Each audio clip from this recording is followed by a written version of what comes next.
سلامتی ہے ان آنکھوں پہ جو ہدایت پہ نظریں جمائے بیٹھی ہیں، ان کانوں پہ جو ذکر خیر کے منتظر رہتے ہیں، اور ان قدموں پہ جو ہدایت کی راہ پہ گامزن ہے۔ السلام علیکم ورحمۃ اللہ وبرکاتہ۔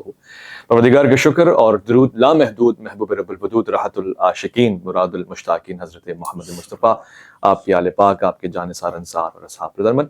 سب سے پہلے تو میں اس چیز کو کلیئر کر دوں کہ جس شخص کے ساتھ میں بیٹھا ہوں، صحافت کی دنیا میں بڑا نام ہے، اس کی محنتیں ہیں، کاوشیں اور کریڈیبلٹی ہے جو اسٹیک کے اوپر، اگر یہ غلط ثابت ہوتے ہیں تو ان کی ساری محنت کے اوپر ڈاؤٹ ہوگا، اور اگر یہ صحیح ثابت ہوتے ہیں تو لوگوں کا اعتماد بڑھ جائے گا۔ مگر اس سے بھی پہلے جو الزام ان پہ لگایا جاتا ہے، اس میں نے تو جو صداقت پائی ہے وہ ضرور بیان کروں گا۔ آپ اپنے حوالے سے بتائیں گے۔ سید اقرار الحسن، السلام علیکم ورحمۃ اللہ۔ وعلیکم السلام ورحمۃ اللہ۔ آپ کا جدی پشتی تعلق قادیانیوں کے ساتھ کوئی سلسلہ ہے؟ آپ ان کے دفاع میں کھڑے ہوتے ہیں؟ نہیں، اللہ غارت کرے ختم نبوت کے منکرین کو۔ ماشاءاللہ۔ کوئی ظاہر ہے تو یہ تو ایک ایسا مذہقہ خیز الزام ہے جو پیر صاحب کے، پیر بھی میں معافی چاہتا ہوں، میں پیر نہیں کہوں گا، وہ میں سمجھتا بھی نہیں ہوں، جعلی عامل جو ہیں ان کے چیلوں کی طرف سے لگایا جا رہا ہے، کہ جس کا میں جواب بھی نہیں دینا چاہتا۔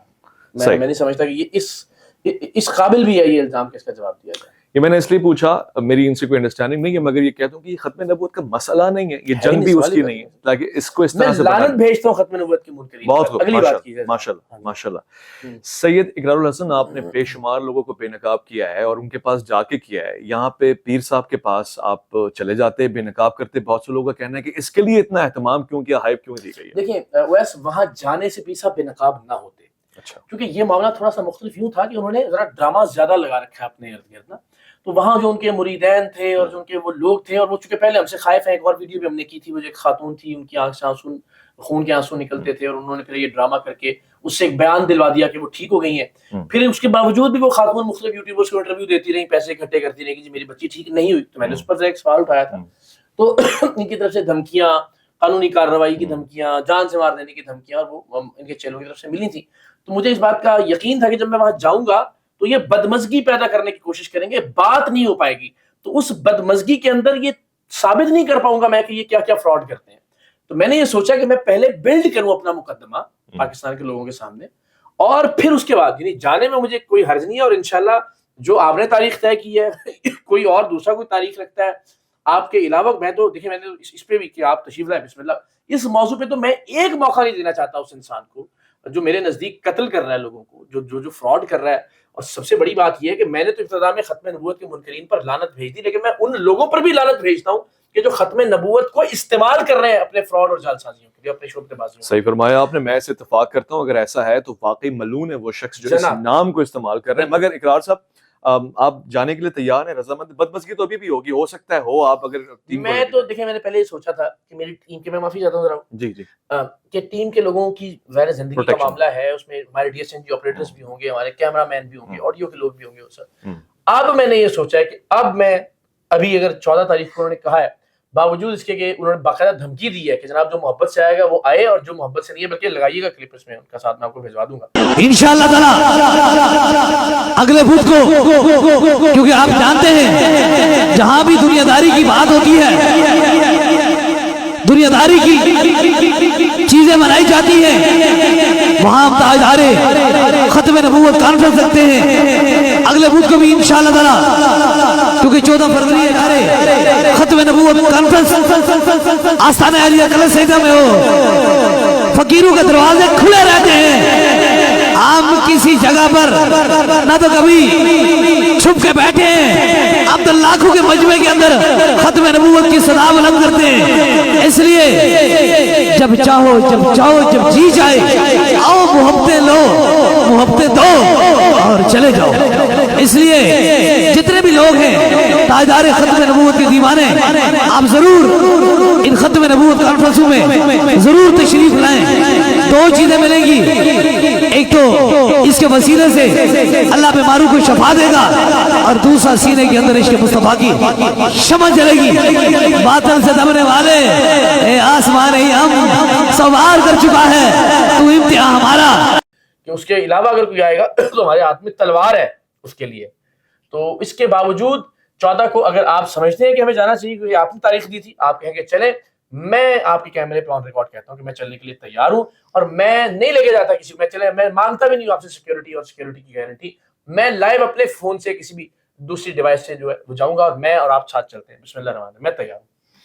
ہزار باتیں ہو سکتی ہیں مگر اقرار صاحب کی بہادری پہ کوئی شک نہیں ہو سکتا. حالانکہ میں ان کو ذاتی حیثیت میں یہ مشورہ دے رہا ہوں کہ یہ نہ جائیں. میں نے ان کو ویسے اس لیے کہا کہ ظاہر جان کا خطرہ ہے, پروٹیکشن کی ذمہ داری انہوں نے نہیں دی جو ان سے ریکویسٹ تھی. ہاں انہوں نے یہ ضرور کہہ دیا کہ دروازہ کھولا ہے 14 کو آ جائیں, تلوار ہوگی ہمارے ہاتھ, تلوار ہوگی, مگر انوائٹ انہوں نے کر دیا خطرات کے پیش نظر. میں ان کو ریکمینڈ نہیں کرتا کہ اس حالت میں ان کو جانا چاہیے کیونکہ مرید کوئی. لیکن میں ویسے ہی بتاؤں, دیکھیے 14 تو آپ نے طے کرنا, آپ کی تاریخ ہے, آپ کہیں گے, میں ریکارڈ پہ کہہ رہا ہوں کہ میں چلوں گا ساتھ, لیکن یہ میں آپ سے وعدہ کرتا ہوں کہ یا تو یہ فتنہ بند ہوگا, اور اگر نہیں بند ہوگا تو پھر میں جاؤں گا چاہے اس کے بدلے میں میری جان جاتی, جان بھی چلی جائے. دیکھیں یہ تو اب یہ ممکن نہیں ہے کہ آپ اس طرح سے اجازت دیں ایک آدمی کو کہ وہ ختم نبوت کے معاملے کی آڑ لے کے مذہب کو بدنام کرے, وہ اگین تصوف کو بدنام کرے, وہ اولیاء کرام کے طریق پر سوال اٹھائے اپنی حرکات اور اپنی کرتوتوں کی وجہ سے. یہ اجازت قطعاً نہیں دی جا سکتی.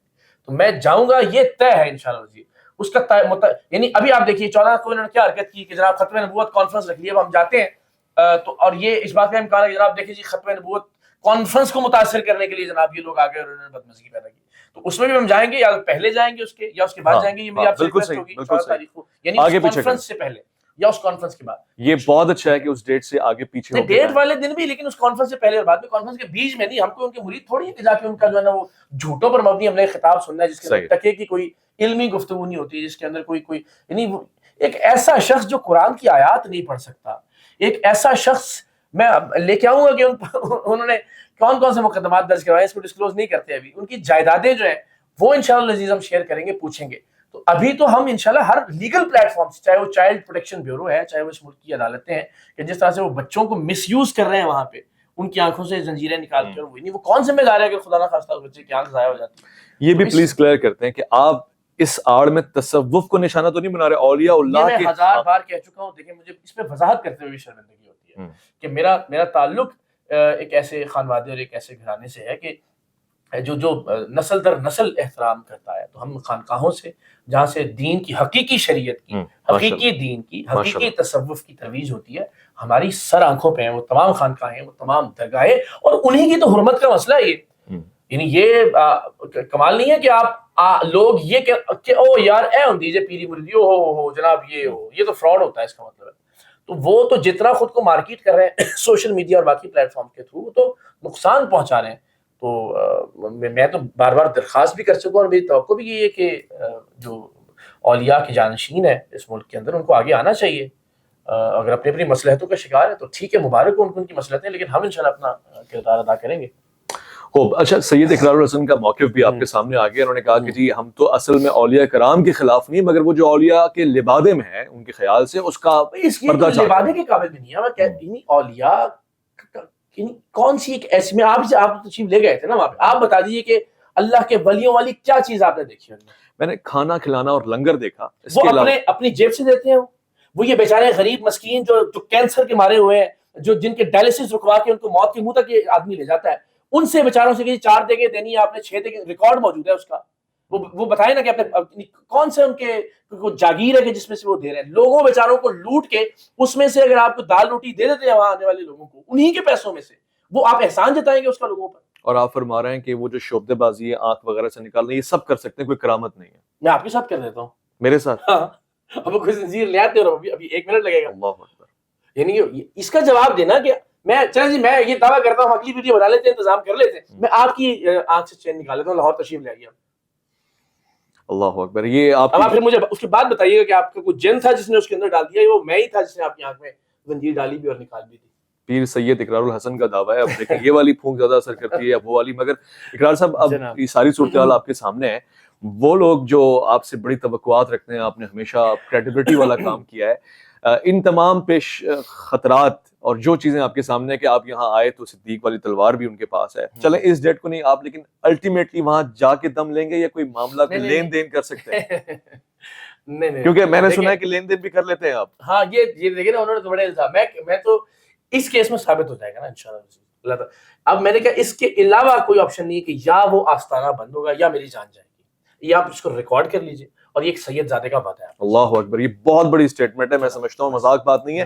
اتنے لوگ جمع کر سکتے ہیں جتنے پیر حق خطیب حسین. اچھا چلے, یہ اگر وہ کہتے ہیں نا میری صداقت کی یہ دلیل ہے کہ یہ اتنے لوگ میرے پاس آتے ہیں, میں کہتا ہوں کوئی چیلنج تو میرا قبول کر لیجئے. میں تو بڑے, آپ یہ کہتے ہیں کہ جناب آپ ختم نبوت کی بات کرتے ہیں, میں کہتا ہوں آ جائیں عقیدہ ختم نبوت پہ بات کر لیجیے میرے ساتھ بیٹھ کے, کہ آپ کو پتا کیا ہے ختم. یہ بہت بڑی بات ہے. اگر آپ اتنے, چلیں میں پیر صاحب آپ کی عزت کرتے ہوئے کہہ رہا ہوں کہ اگر آپ کو ختم نبوت کی جنگ لڑنی ہے, آپ سالار ہیں, سید اقرار الحسن کے ساتھ آپ مباحثہ کر سکتے ہیں, آپ کے پاس دلائل ہیں کیا آیات قرآنی کا؟ آپ کو پتا ہے کہ عقیدہ ختم نبوت کیا ہے, اس پہ بات کر لیتے ہیں. چلیے یہ اچھا پوائنٹ. مسئلہ ختم نبوت ہے کیا, چلیں یہ بھی نہ کریں ان کے چیلے ہی لے آئے کوئی پچھلے 12-15 برس میں, کہ ان کی جتنی تقاریر ہے اس میں انہوں نے عقیدہ ختم نبوت کے حوالے سے دلیل کیا دی ہے. دیکھیں آپ نے صرف تاجدار کانفرنسز بہت کروائی, کانفرنسز میں انہوں نے گفتگو کیا فرمائی ہے مسئلہ ختم نبوت پہ یا عقیدہ ختم نبوت پہ, انہوں نے گفتگو کیا فرمائی ہے. مجھے 1 منٹ کی وہ گفتگو آپ دے دیجیے, میں آپ سے بھی ریکویسٹ کرتا ہوں. وہ کہتے ہیں وہ قادیانیوں کا علاج بھی نہیں کرتے, اتنا انہوں نے دھتکارا ہوا ہے اور ڈسکرمنیٹ کیا ہوا ہے. یعنی انہوں نے کہا کہ مسلمان بات ہی نہیں کرتا, یہ ایک فضول بات ہے. یعنی آپ اللہ کے ولی ہیں, اور یعنی اس پہ مختلف علماء نے بھی کہا کہ بھائی آپ تو ان کو پھر راغب کیجئے اپنے عقیدے کی جانب, ان کے ساتھ حسن سلوک کے ذریعے یا ان کا علاج کر کے. اگر آپ کے پاس اتنی کرامات ہے تو پھر تو ان کو متاثر کر کے لے کے آئے. خیر اس موضوع کو چھوڑیے, لیکن آپ نے 12-15 برس میں جو آپ کہتے ہیں میں نے علم بلند کیا ہوا ہے, آپ نے تو نقصان پہنچایا ہے جناب اس سارے مسئلے کو اپنے. یعنی آپ دیکھنا لوگ کہیں گے یار یہ فراڈ, اسٹیبلشڈ فراڈ ہے دنیا کی نظروں میں, تو وہ ویڈیوز ہر پلیٹ فارم پہ موجود ہیں, ہر مذہب اور مسلک کے لوگوں کی موجود ہیں. تو چینیں بھی نکال دیتے ہیں, ویل چیئر سے بھی لوگوں کو اٹھا دیتے ہیں, وہ جنات بھی چیختے چلاتے ہیں, پھونکے بھی مار رہے ہیں, ہر طرح سے. وہ ہندو مذہب میں بھی ہیں, کرسچینٹی میں بھی ہے, ہر طرح کے لوگ ہیں. تو وہ اسٹیبلشڈ فراڈ ہے, اور وہ اسٹیبلشڈ فراڈ کرنے والا آدمی جب ختم نبوت کی بات کرے گا یار یہ سارے فراڈی اس طرح کی بات کرتے ہیں, تو اتنا بڑا نقصان پہنچا رہے ہیں اس کاز کو. میں حیران ہوں علماء اہل سنت کیسے اجازت دے سکتے ہیں اس بات کی. اچھا, یہ جو بڑے بڑے اعلیٰ عہدوں پہ بیٹھے ہوئے لوگ, ان کے مریدین, ان سے نبرد آزما ہو جائیں گے, آپ نپٹ لیں گے؟ کوئی فرق نہیں پڑتا. میں جب حق پہ سمجھتا ہوں خود کو, اور میری کنوکشن ہے, اور میرے پاس ثبوت ہے میرے موقف کے حق میں, دلائل ہے میرے موقف کے حق میں, تو پھر میں دنیا کی کسی بھی طاقت سے ٹکرانے کے لیے تیار ہوں. اس سے کوئی فرق نہیں پڑتا کہ کون ان کا مرید ہے, کون پڑھا لکھا جاہل ہے. کسی بھی طرح سے ان کے حق میں آ جائے, میں تیار ہوں مقابلہ کرنے کے لیے. آپ نے لاہور کی سڑکوں پہ اپنی کراماتیں دکھائی, اور اس پہ رسپانس کیا آیا, عوامی رسپانس؟ لوگوں نے, ان کے مریدین نے کیا کہا؟ ان کے مریدین تو ہے ہی نہیں, مجھے لگتا ہے وہ بیچارے وہی ہیں جو دیکھیں ایک مرتا ہوا آدمی, اس کو تو آپ کچھ بھی کہیں گے نا, ویسے آپ کہیں گے یار فلاں حکیم کے پاس چلے جاؤ, فلاں منتر والے کے پاس چلے جاؤ, فلاں سنیاسی ہے, فلاں ہندو بابا ہے, فلاں. وہ بیچارہ تو ہر جگہ قسمت آزمائے. تو وہ ویڈیوز سے انہوں نے جو ہائپ بنا دی ہے, ہر بندہ بیچارہ چلا جاتا ہے کہ یار شاید وہاں سے میرا کچھ نہ کچھ بن جائے گا. وہ بیچارے, اس میں نہیں سمجھتا کہ ان کا کوئی قصور ہے. اور باقی ظاہر اللہ کی ذات شفا دینے والی ہے. 8 ارب لوگوں کو, ان میں سے لوگ مختلف امراض میں مبتلا بھی ہوتے ہیں, وہ شفایاب بھی ہوتے ہیں. ہر مذہب میں, ہر مسلک میں علماء کرام نے کہا کہ یار مندروں میں بھی جاتے ہیں, اور وہی اللہ تعالیٰ کی ذات جو ہے وہ وہاں بھی ان کو شفا دیتی ہے. ایسا تو نہیں ہے کہ باقی پوری دنیا جو ہے مرض مبتلا ہونے کے بعد مر جاتی ہے, شفایاب ہوتے ہیں لوگ. وہ اللہ کی ذات مختلف ذرائع, مختلف وسیلے اور وہ بناتی ہے. مگر وہ یعنی یہ ایک آدمی جو قرآن مجید پڑھ نہیں سکتا, وہ یہ کیسے کہہ سکتا ہے کہ میں قرآن پڑھ کے, کلام پاک پڑھ کے دم کرتا ہوں. آپ نے شاید شب معراج میں ان کو چیلنج بھی کیا تھا کہ اگر وہ آیت پڑھ, میں نے دست بستہ, اور کئی گھنٹے پہلے میں نے ان سے کہا تھا کہ سبحان اللہ زی اسریٰ بعبدہ, یہ آپ ذرا مجھے 2-3 آیات ہی پڑھ کے سنا دیں سورہ بنی اسرائیل کی. نہیں. اچھا, ان چیزوں کا تعلق ہے, حالانکہ مجھے کسی نے کہا کہ آپ نے 8 گھنٹے دے دیے, وہ تو یاد بھی کر لیں گے. میں نے کہا جناب وہ اتنے قابل بھی نہیں ہے, اتنے نالائق اور نااہل ہیں کہ مجھے یقین ہے کہ وہ یاد بھی کر کے نہیں رات تک سنا سکیں گے. اور وہی ہوا. اچھا, ویسے آپ کا دل کیا کہتا ہے, وہ آپ کا سامنا کریں گے؟ سامنے نہیں کریں گے. وہ بدماشی ضرور کریں گے, وہ غنڈہ گردی ضرور کریں گے. میں تیار ہوں, خون بہانا چاہیں گے, میں اپنا خون بہانے کے لیے تیار ہوں. میں نے آپ سے عرض کیا نا, یہ ایک سید زادے کا وعدہ ہے آپ کے اس پلیٹ فارم سے, اور یہ یا تو انشاءاللہ العزیز یہ لوگوں کی جان جا رہی ہے. ویسے وہاں پہ لوگ مارے جا رہے ہیں بیچارہ. ہمارے وہاں پہ خدا کی قسم کسی کو نہیں بلایا تھا ہم نے. لوگ وہاں جو اکٹھے ہوئے ان میں سے بتایا لوگوں نے کہ ہمارے فلاں رشتہ دار کا جو ہے نا وہ جگر کا پیوند کاری کے لیے ویزا لگ گیا تھا انڈیا کا, رکوا دیا, مر گیا. وہ ایک ڈائلسس کا پیشنٹ تھا, ان کے اس نام نے حادثانے پہ گیا, کہا جناب ڈائلسس جو ہے نا وہ ختم کروا دیں, وہ بیچارہ مر گیا. اس کے بعد بے شمار لوگ ہیں ایسے, اور وہ قتل کے مقدمات درج کروائیں گے ہم ان کے ساتھ مل کے ان کے خلاف انشاءاللہ. یہ تمام صورتحال کیا کسی اچھے طریقے سے کسی کروٹ اونٹ بیٹھ سکتا ہے؟ کوئی پیر صاحب کی بڑی شخصیت, کوئی معتبر آدمی جو کہے کہ جی میں بیچ میں بیٹھتا ہوں اور آپ دونوں آپ نے حکم کیا, میں آپ کے لیے حاضر ہوں. کوئی آدمی کوئی رول پلے کرنا چاہے, میرا مقصد ہے اس آدمی کو بے نقاب کرنا, اس کو بھگا کے دوڑا کے اس کا جو ہم نے فراڈ ختم کروانا ہے انشاءاللہ. جی مجھے کوئی آدمی کہے گا کہ جناب میں یہ رول پلے کرتا ہوں کہ آپ کو بٹھا دیتا ہوں, میں تیار ہوں. اور اگر کوئی دھمکی دے گا کہ اگر وہاں آئے تو ایسے کریں گے ویسے کریں گے, پھر خون حسین ہے میری رگوں میں, جاؤں گا اور جا کے جو ہوگا پھر دیکھی جائے. یہ تو مجھے بڑا مزہ آ رہا ہے کہ اس طرح کی چیزیں ہو رہی ہیں. تو میں شاید 4 دن ڈیلے کر دیتا جانے میں کہ یار چلو کسی اسٹریٹجی سے جائیں گے, کسی طریقے سے جائیں گے. اب تو پھر لازم جانا ہو گیا میرے اوپر انشاءاللہ. میں وہ سرکش یعنی اقرار کی زبان میں کہہ رہا ہوں کہ میں وہ سرکش جو نہیں آتا کسی کے زیر تاب, میں نہیں کرتا کسی سلطان دنیا کو سلام, مگر نام حسین ابن علی آ جائے تو میں غلام ابن غلام ابن غلام ابن غلام. بہت شکریہ جی, اللہ کی امان میں.